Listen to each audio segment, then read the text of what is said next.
शिक्षक संघों ने राजनीतिकरण कर दिया है शिक्षकों की समस्याओं को और शिक्षकों के हित की मांगों। के पाठक जी को शिक्षा विभाग में गुणात्मक परिवर्तन के लिए यही माननीय मुख्यमंत्री जी ने उनको लाया था। शिक्षा मंत्री ने इनपुट और आउटपुट और रामायण की चर्चा कर और शिक्षकों को कहा कि बिहार में शिक्षकों की मेधा नहीं है। जितने भी कुकुर मुत्ते के तरह संघ थे ये सब चुप हैं और शिक्षक बेचारा बना हुआ है, चौराहे पर खड़ा है। शिक्षक भी बेचारे बने हुए हैं चूंकि 28 संघ चुप है, कोई विरोध में नहीं बोलने वाला है इस डबल इंजन की सरकार को। माननीय मुख्यमंत्री तो सुभान अल्लाह हैं, ये वॉकआउट किए थे विधानसभा में, विधान परिषद में, और आज न जाने कहाँ किस मान में चुके हुए वादे हैं ये सब समाप्त हो रहे हैं। तो शिक्षक भी बुद्धिजीवी है, तैयार है अगले चुनाव में इनको सबक सिखलाने के लिए। वेतन भुगतान के लिए आंदोलन करना पड़ेगा शिक्षकों को, ये सरकार की रणनीति है। बिहार सरकार के शिक्षा विभाग के द्वारा नए कानून को लेकर लगातार शिक्षक संघ में आक्रोश है और शिक्षक संघ के द्वारा ये लगातार सरकार पे आरोप लगाए जा रहे हैं कि सरकार सिर्फ संतावना दे रही है लेकिन किसी भी तरह के मांगों पर वो विचार नहीं कर रही है। आए दिनों देखा जाता है कि शिक्षा विभाग के द्वारा एक के बाद एक फरमान जारी किए जा रहे हैं जिससे पूरे शिक्षक संघ से लेकर शिक्षकों में आक्रोश है। इन तमाम मुद्दों पर बात करने के लिए अब हमारे साथ शिक्षक संघ के नेता हैं शैलेंद्र शर्मा जी, इनसे हम बात करते हैं कि क्या कुछ चल रहा है। सरकार की जो मनोदशा देखने को मिल रही है, लगातार शिक्षक संघ आक्रोशित हो चुका है। शिक्षा विभाग के एसीएस को एक के बाद एक निर्देश दिए जा रहे हैं। हालांकि अब तक निर्देश तो दिए जा रहे हैं लेकिन उसका पालन नहीं किया जा रहा है। इन तमाम मुद्दों पर बात करते हैं, देखते हैं क्या कुछ कहना है इनका। इसको निर्देशित किया जा रहा है कि शैक्षिक हस्तांतरण की जो बात है, समय सारणी की जो बात है, उन तमाम मुद्दों पर जल्द संज्ञान लेते हुए उस पर कार्रवाई की जाए। तो क्या लग रहा है कि एक बार फिर से लुभाने का प्रयास किया जा रहा है?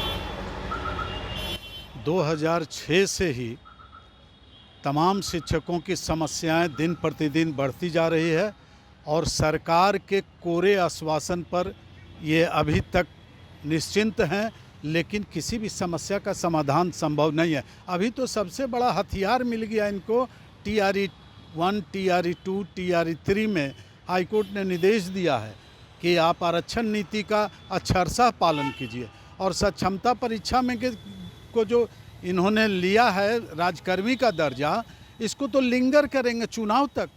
ये तो चुनावी हथियार भी मिल गया है इनको, राजकर्मी का दर्जा देंगे क्या? ये बिना शर्त राजकर्मी का दर्जा देने के लिए संघ के एक कद्दावर नेता जिनके आश्वासन पर पूरा बिहार का शिक्षक उमड़ पड़ा गर्दनी बाग में और एकाएक समाप्त हो गया कि बिना शर्त हमें राजकर्मी का दर्जा मिलेगा। यह सरकार और संघ की साजिश थी और शिक्षक उसमें प्रताड़ित हुए और आज तक उसका परिणाम भुगत रहे हैं। जो स्थिति बनी हुई है अभी संघों की, कहाँ संघ है? चुप है। अभी हाल ही में प्राथमिक शिक्षक संघ के कद्दावर नेता और प्राथमिक शिक्षक संघ के नेतागण ने यह किया कि भाई विद्यालय में जो समय सारणी है उसका निर्धारण हो 10 से 4 का, और बहुत समस्याओं को उठाया उन लोगों ने।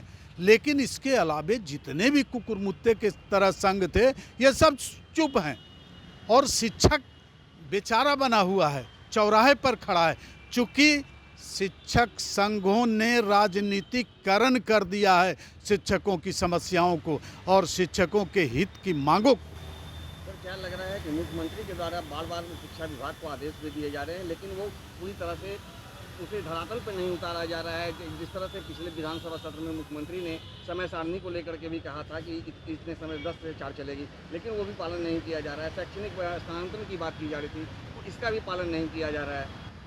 माननीय मुख्यमंत्री जी ही नियोजनवाद के जनक हैं और एक संघ के कद्दावर नेता, और वो सब एक साजिश के तहत शिक्षकों को अपमानित और प्रताड़ित करने के लिए वो संकल्पित हैं।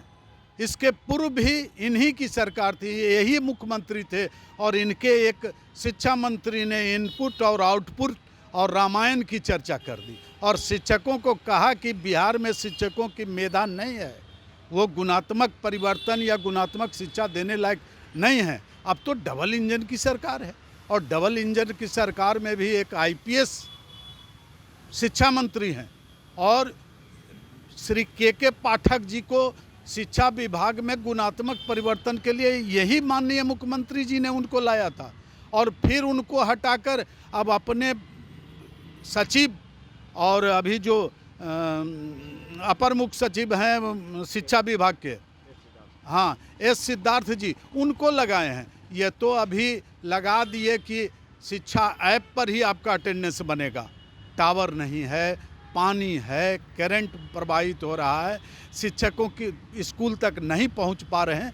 क्या स्थिति बनाए हुए हैं। इसका तो विरोध किया है प्राथमिक शिक्षक संघ ने, बड़ी दृढ़ता से किया है, और इसका विरोध होना चाहिए। और मुख्यमंत्री किस मुंह से बोल रहे हैं कि 10 से 4 होना चाहिए, शिक्षकों की समस्याओं का समाधान होना चाहिए, और माननीय हाई कोर्ट ने आदेश भी दे दिया, एक हथियार दे दिया बिहार सरकार को कि आरक्षण नीति का TRE 1, TRE 2 में और TRE 3 में सबका ये कर लीजिए, और सक्षमता परीक्षा में भी उसका पालन कीजिए। ये राजकर्मी का दर्जा और शिक्षकों को लुभावने नारे देकर चुनाव की ओर क्या ही कर रहे हैं। चुनाव अवधि के लिए यह तैयारी है, और किसी भी चुनाव की घोषणा संभव है, और शिक्षकों की समस्याओं यथावत रहेगी, और शिक्षक भी बेचारे बने हुए हैं। चूँकि 28 संघ चुप हैं, कोई विरोध में नहीं बोलने वाला है इस डबल इंजन की सरकार को। और माननीय उप मुख्यमंत्री और माननीय मुख्यमंत्री तो सुभान अल्लाह हैं, ये वॉकआउट किए थे विधानसभा में, विधान परिषद में, और आज न जाने कहाँ किस मान में छुपे हुए हैं। तो क्या लगता है कि फिर से विधानसभा तक इसके टाल मटोल किया जाएगा? बिल्कुल बिल्कुल। शिक्षक को अभी वेतन नहीं मिल रहा है 8 तारीख को।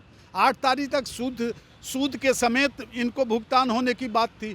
1 तारीख को के पाठक जी कह गए थे। सारा धाराशायी हो गया। इनके संकल्प, इनके आश्वासन, इनकी कोरी जो है, जो झूठे वादे हैं, ये सब समाप्त हो रहे हैं। तो शिक्षक भी बुद्धिजीवी है, तैयार है अगले चुनाव में इनको सबक सिखलाने के लिए।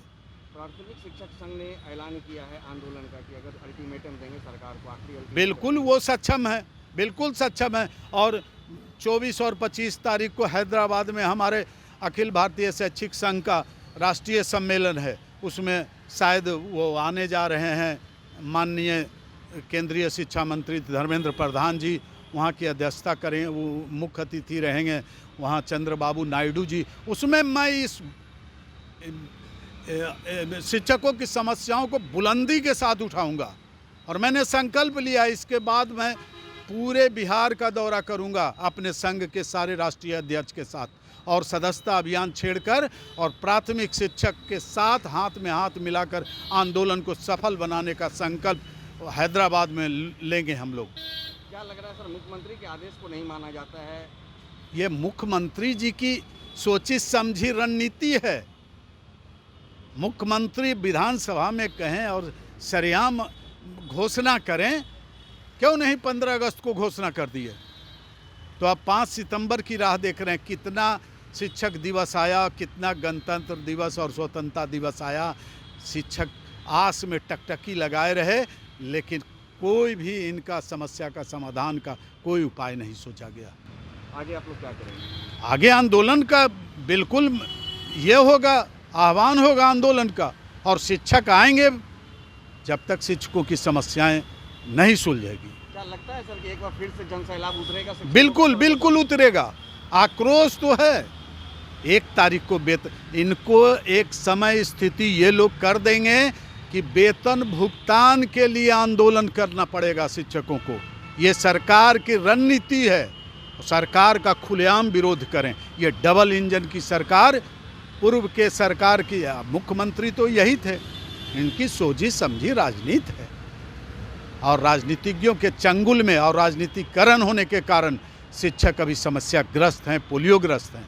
शिक्षक आएँ, डटें, विरोध करें खुलेआम सड़कों पर आकर, तभी समस्याओं का समाधान संभव है। तो जैसा कि आपने सुना, शैलेंद्र शर्मा ने साफ कहा है कि सरकार की एक रणनीति है और इसे टाल मटोल किया जा रहा है। आगामी विधानसभा चुनाव तक इस तरह की रणनीति अपनाते रहेंगे और शिक्षकों के आंदोलन को कमजोर करने का प्रयास किया जाएगा। इसके साथ ही इन्होंने तमाम शिक्षक संघ और शिक्षकों से ये आग्रह किया है कि सरकार के इस रणनीति के खिलाफ सड़कों पर उतरे, तभी उन्हें अपना अधिकार मिल पाएगा। अब देखना यह है कि अब शिक्षक संघ के द्वारा किस तरह का आंदोलन देखने को मिलता है। दर्शन न्यूज़ के लिए ज्ञानेंद्र की रिपोर्ट।